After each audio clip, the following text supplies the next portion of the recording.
The year was 2157. Humanity had spread beyond Earth to create their first deep space colony on Mars. Life there was hard but good. The red dirt had become home to nearly 30,000 people who worked the mines and farms under the Great Domes. Captain John Miller stood on the observation deck of the Mars Defense Station. At 42, his brown hair showed hints of gray at the temples. Years in space had made him lean and tough. His eyes, still sharp and blue, spotted the anomaly first. "Command, we have an unknown object entering our space," he said into his comm unit. The object moved like nothing he had ever seen. Too fast, too smooth, it wasn't one of theirs. Inside the command center, screens lit up with warnings. Lieutenant Olivia Carter, a young officer with quick hands and a quicker mind, ran the scans. "Captain, it's not from Earth or any of our outposts," she said, her voice steady despite the fear she felt. It's not human." The strange ship came to a stop just outside the defense grid. It was beautiful in a strange way, like a teardrop made of metal that seemed to shift colors in the sunlight. Everyone in the command center fell silent. Then the message came. It appeared on every screen, in perfect English. The aliens had studied them. "People of Earth colony, you are now part of the galactic hegemony. Your planet and resources belong to Emperor Zixtal. Resistance will result in your destruction. You have 1 hour to surrender." Miller read the message twice. His hand tightened into a fist. "Send our reply," he told Carter. "Tell them that Mars belongs to humanity. We do not surrender to threats." Carter looked at him with wide eyes. "Sir, we don't know what they're capable of." Miller nodded. "And they don't know what we're capable of either." The alien response came swiftly. The teardrop ship fired a beam of blue light at one of the smaller defense platforms. The platform exploded in a flash of heat and metal. "All stations, battle positions," Miller ordered, his voice calm. "Show them what humans do when threatened." The defense grid came alive. Mars had been built with protection in mind. The lessons of Earth's many wars had not been forgotten. The colony's defenses might look simple, but they were deadly. The alien ship fired again, expecting another easy target. Instead, it met a wall of return fire. Missiles and energy beams struck the teardrop hull. The alien ship shuddered and began to retreat. "They're leaving, sir," Carter said, disbelief in her voice. Miller watched the screens as the alien ship jumped away faster than anything human technology could achieve. "No, Lieutenant. They're regrouping." Back on Earth, news of the encounter spread quickly. Emergency meetings were called. In the largest of these, in the underground war room beneath Old Geneva, Admiral Susan Grant took command. Her gray hair was cut short, her uniform crisp despite being called from sleep. "Ladies and gentlemen, we are at war," she told the gathered leaders. On the main screen, data from Mars painted a clear picture. These aliens expected us to bow down. Captain Miller showed them that humans don't surrender easily. She pulled up blueprints for ships that had been theoretical until now. "We won't wait for them to come back in force," she said. Her finger traced the design of Earth's first true warship. "We're taking the fight to them." Around the table, heads nodded. For the first time in centuries, all nations of Earth stood together. "Begin production immediately," the United Earth President ordered. "Admiral Grant, you will lead our fleet." As the meeting ended, Grant looked once more at the alien ship's readings. They were advanced, yes, but they had retreated after being hurt. That told her something important. "They can bleed," she whispered to herself. "And if they can bleed, they can fall." Far away, beyond the edges of explored space, the alien scout ship limped home to deliver its message. The humans fight back. On the glittering world of Draconix Prime, Emperor Zixtal reclined on his floating throne. His skin shimmered with the pale blue light common to his species. Around him, the members of the High Council waited nervously. "Show me this report again," the Emperor demanded, waving a six-fingered hand. The chief advisor, Vrilpak, stepped forward and activated the hologram.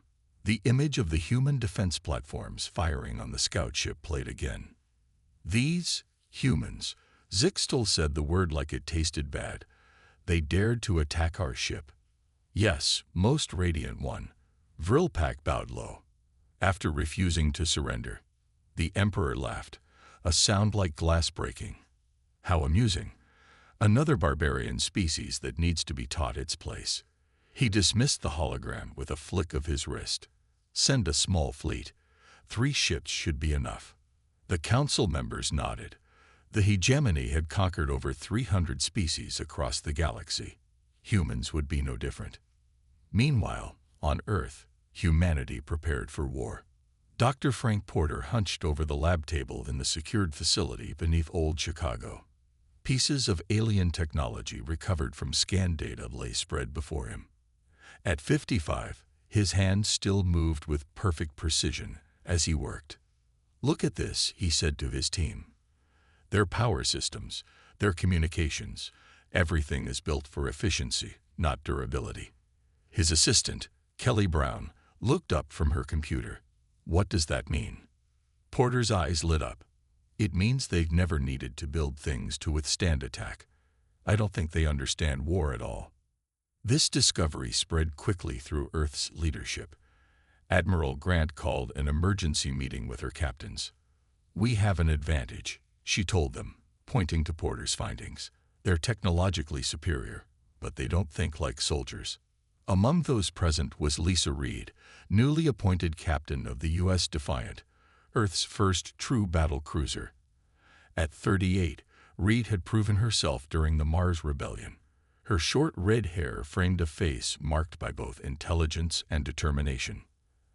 "Admiral," Reed said, studying the alien ship designs, "if they've never faced real warfare, they won't expect military tactics."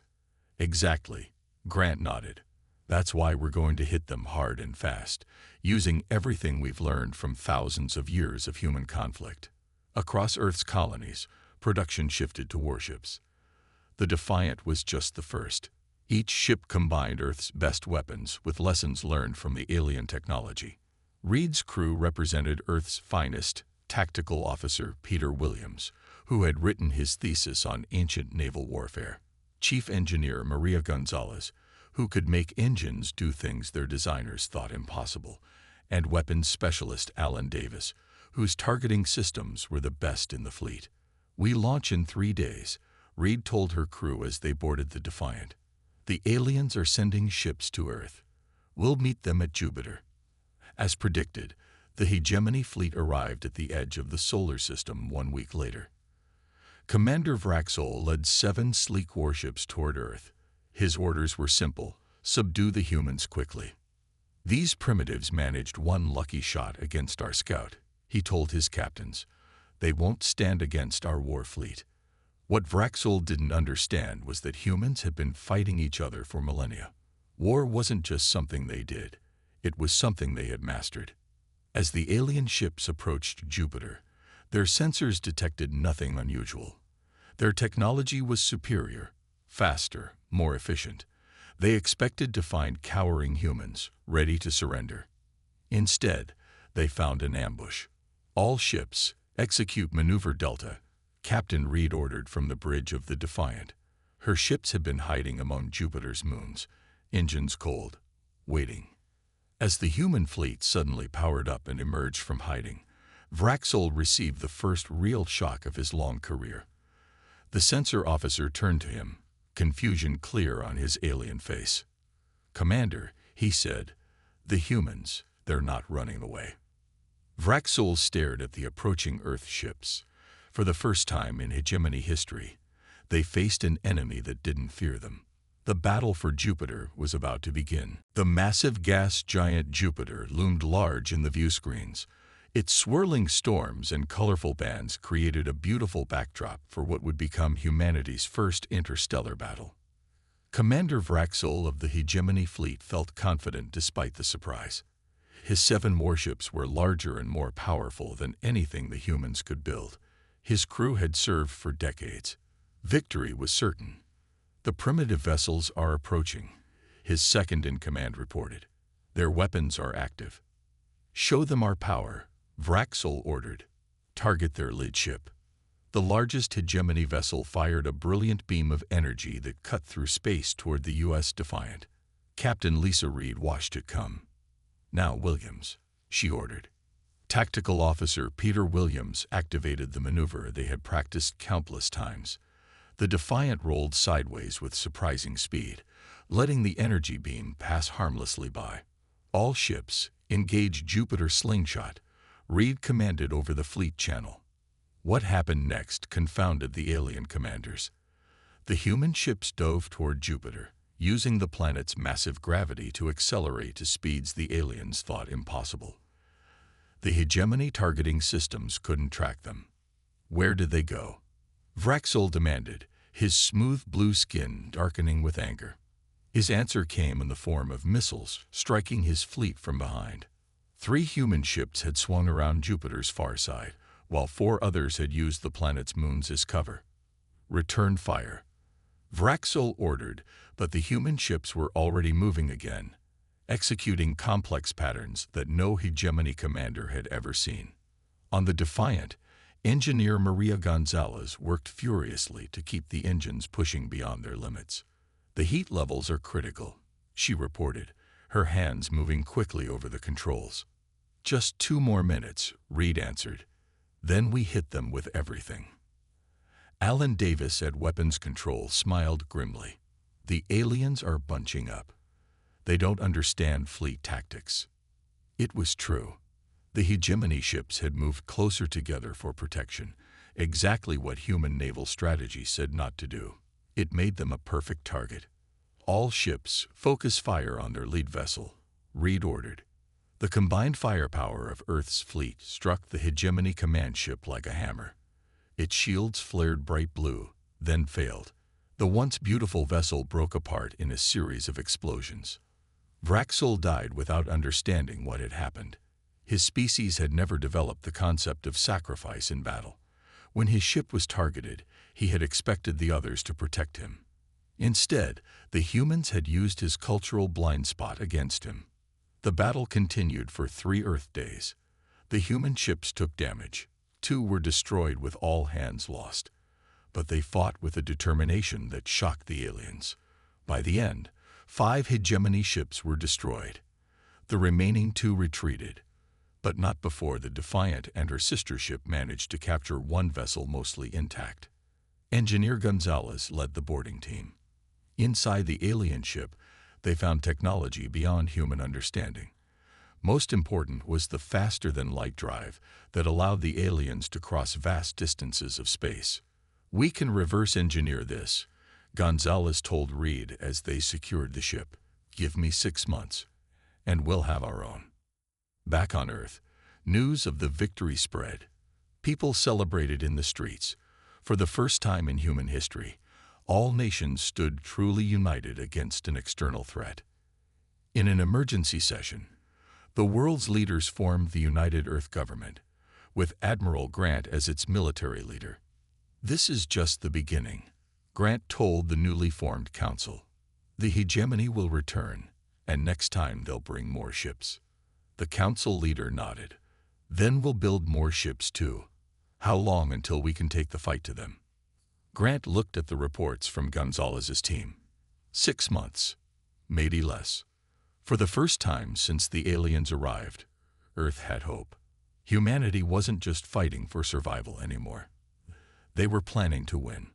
On Draconix Prime, Emperor Zixtal received news of his fleet's defeat. His rage echoed through the palace halls. Impossible. No species resists the hegemony in lives. His advisors cowered before him. "Prepare the Grand Fleet," Zixtal commanded. "I will crush these humans myself." Little did he know, humans were already preparing to strike first. 6 months passed quickly on Earth. The captured alien ship provided secrets that changed everything. Engineer Maria Gonzalez and her team worked day and night, learning how to combine hegemony technology with human weapon systems. The fleet grew from 12 ships to 50. The most impressive was the new flagship, the U.S. Vengeance. It was twice the size of the Defiant, with sleek lines that hinted at the hegemony influence in its design. Captain George Barnes walked slowly through the bridge of his new command. At 45, Barnes had spent most of his career commanding submarines beneath Earth's oceans. His experience with stealth tactics made him the perfect choice for this mission. "She's beautiful," he said, running his hand along the captain's chair. Admiral Grant nodded. "And deadly.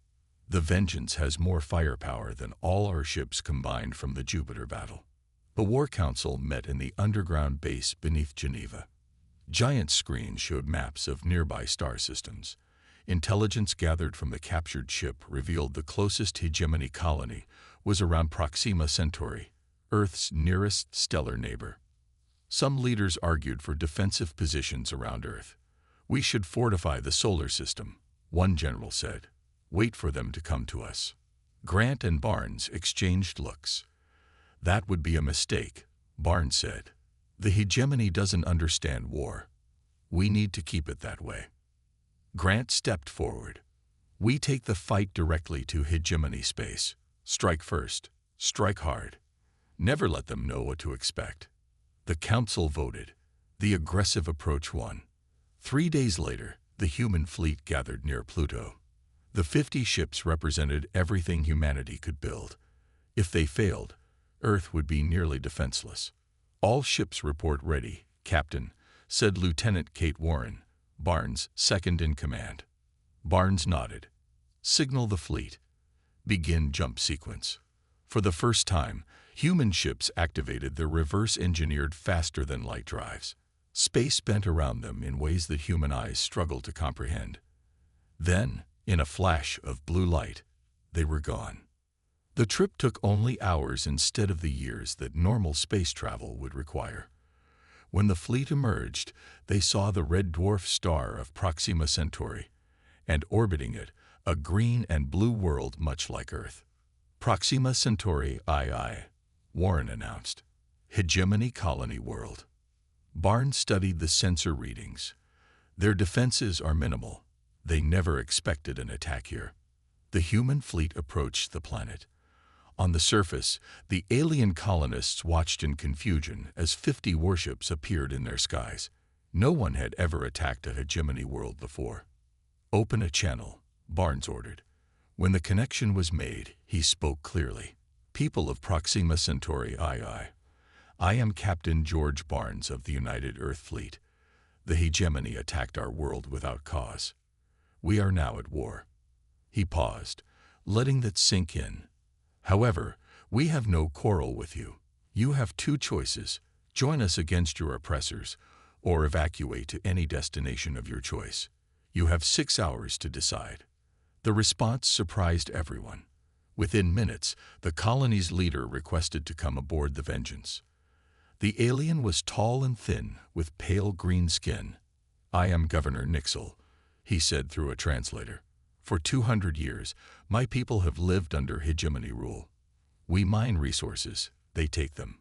We grow food, they take it." Barnes nodded. "Then join us. You would accept allies." Nixel seemed shocked. "On Earth, we have a saying," Barnes replied. "The enemy of my enemy is my friend."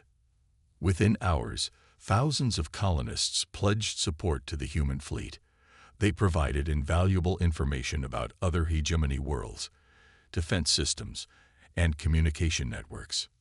Meanwhile, on Draconix Prime, Emperor Zixtal received the unbelievable news.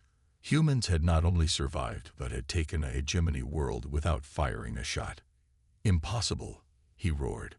"Species don't fight back against the hegemony. They submit or perish." His advisors trembled before him.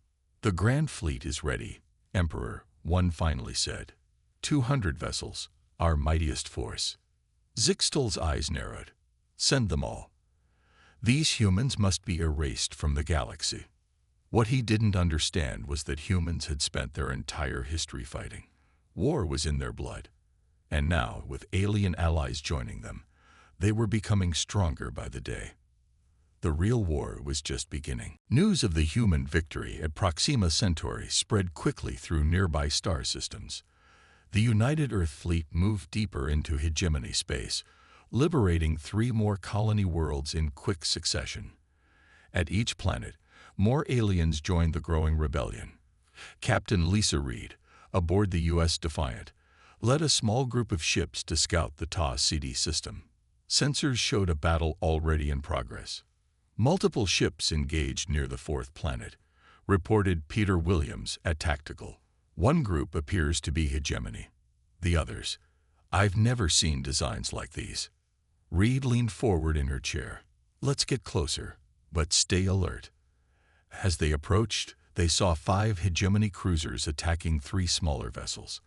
The smaller ships moved with incredible speed and precision, but they were clearly outgunned. They're fighting the Hegemony, Reed said. That makes them potential friends. Move in. Target the Hegemony ships. The Defiant and her sister ships joined the battle. Their unexpected arrival tipped the balance. 2 Hegemony cruisers exploded under combined fire. The others retreated quickly. The strange ships approached cautiously. A message came through in broken English. Human vessels, you fight Hegemony. We thank. We are Krell. Reed smiled. Open a channel. Tell them we'd like to meet. Hours later, Commander Vox of the Krell stood on the Defiance bridge. He was shorter than a human, with gray skin that seemed to shimmer slightly. 4 arms emerged from his torso, each ending in 3-fingered hands. My people have fought the Hegemony for generations, Vox explained through a translator. They believe us extinct. We prefer it that way. Guerrilla warfare, Williams nodded with respect. Hit and run. Yes, Vox agreed. But now humans change everything. Open war is possible. Reed studied the Krell commander. Why does the Hegemony want to destroy you so badly? Vox's expression darkened. We discovered their secret. They harvest worlds not just for resources, but for genetic material. He explained how each conquered species was modified, their most useful traits incorporated into Hegemony bloodlines. The Krell had nearly been wiped out when they learned this truth. That's why they look different on each world, Reed realized. They're adapting themselves using stolen DNA. Yes, Vox confirmed. They become the perfect species by taking from all others. Reed immediately sent this information back to Earth. Dr. Frank Porter, working with the first Krell scientists to visit humanity, confirmed Vox's claims by studying Hegemony tissue samples. It's brilliant and terrible, Porter told Admiral Grant via secure channel. They've been doing this for thousands of years. Each generation builds on the last. Can you develop countermeasures? Grant asked. Porter nodded. With the Krell's help, yes. They've been fighting this battle longer than we have. The alliance grew quickly. The Krell introduced humans to other species that had been resisting the Hegemony in secret. Within weeks, ships from a dozen different worlds joined the human fleet. Captain Barnes led a daring raid on a Hegemony research facility, guided by Krell intelligence. Inside, they found thousands of test subjects from dozens of species. Get them all out, Barnes ordered as his team moved through the labs. No one gets left behind. Among the rescued was a being unlike any they had seen before.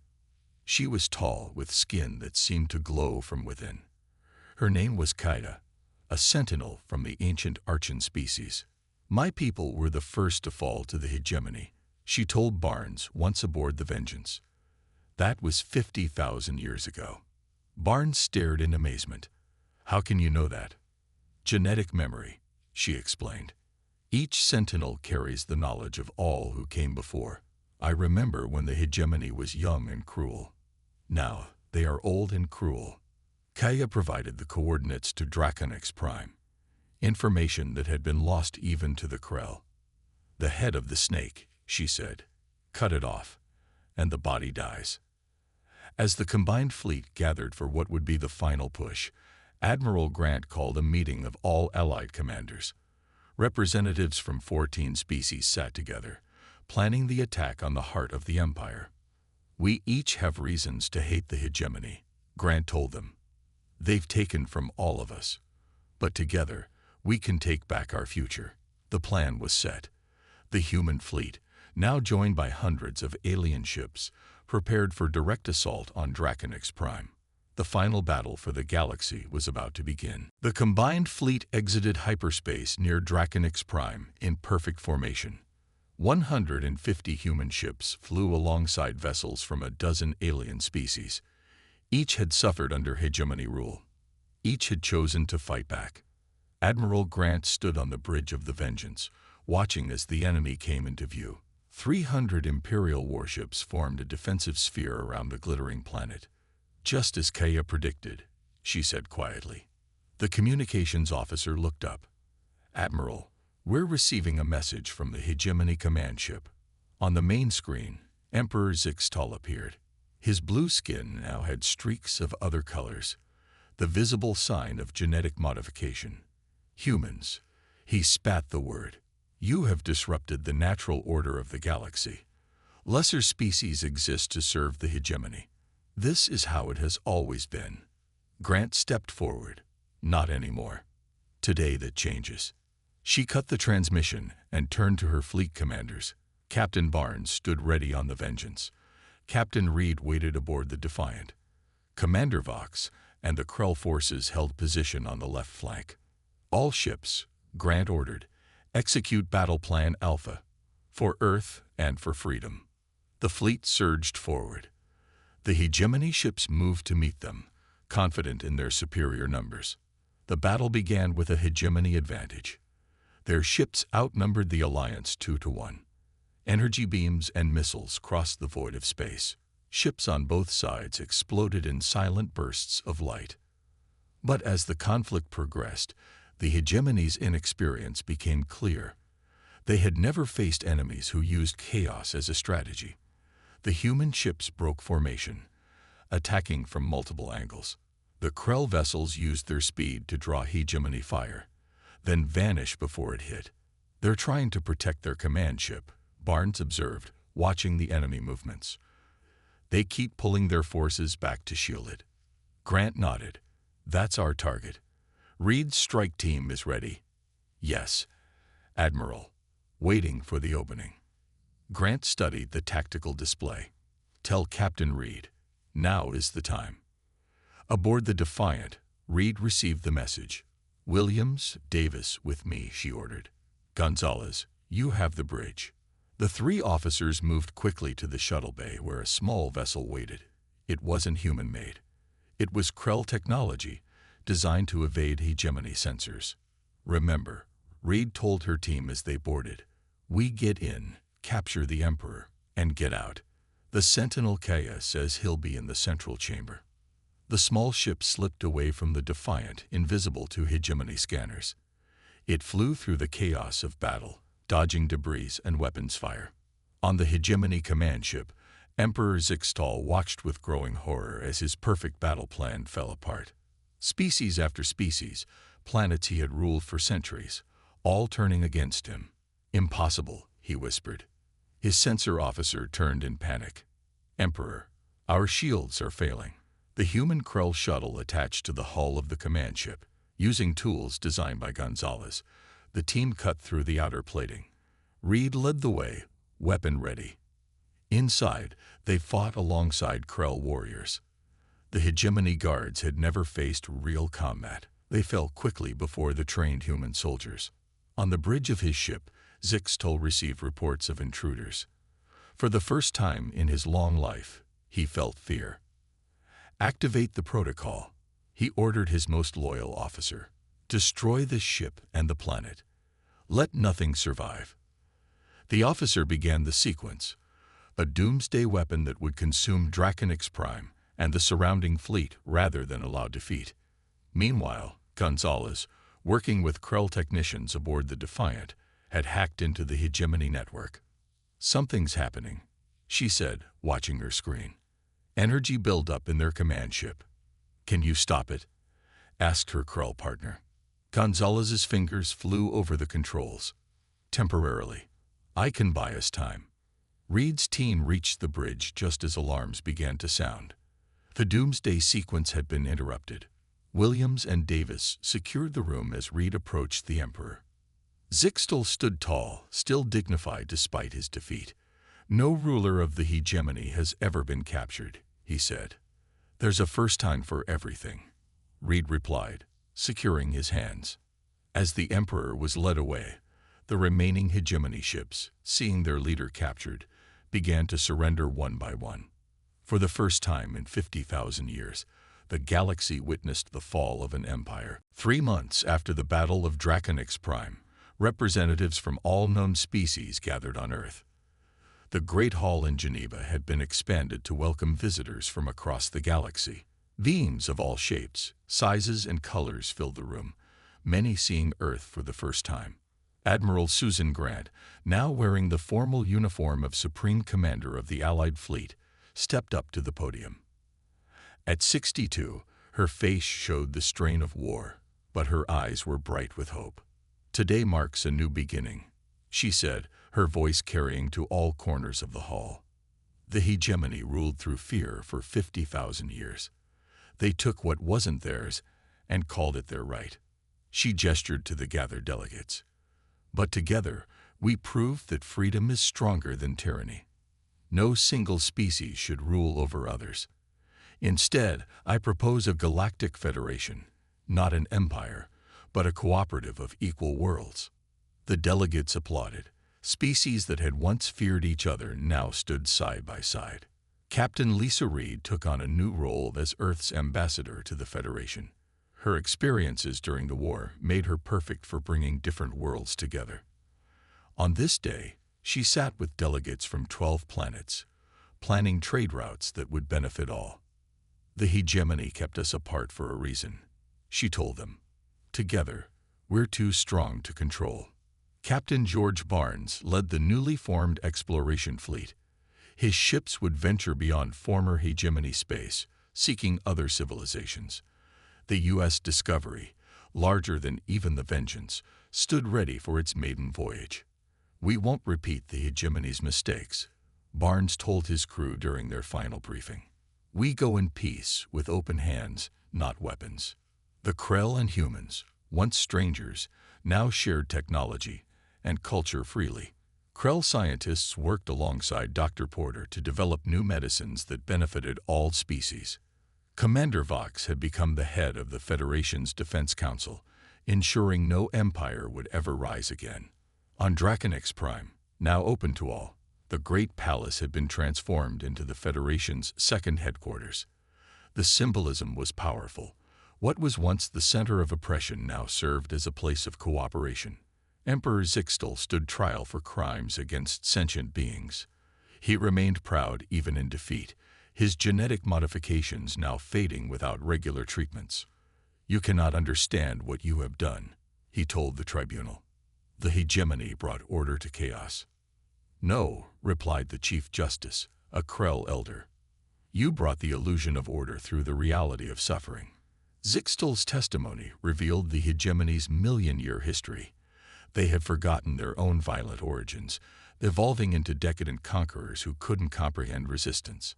On the anniversary of First Contact, Captain John Miller, the man who had first defied the hegemony, addressed the Federation Assembly. Despite his new rank of general, he still preferred his old captain's uniform.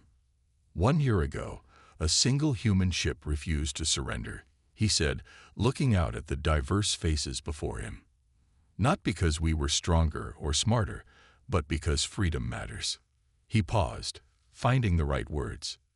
We brought something the galaxy had forgotten, not just warfare, but the will to resist tyranny.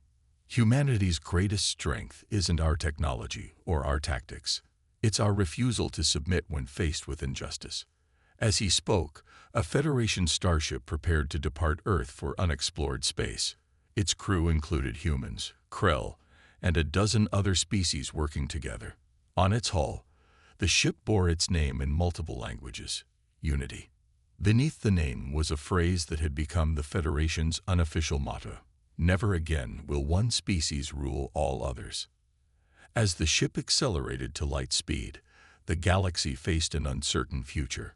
But for the first time in millennia, it was a future built on cooperation rather than conquest. Humanity, the species that brought down an empire, now led the way toward a new era of exploration and alliance. The stars had never seemed more full of promise.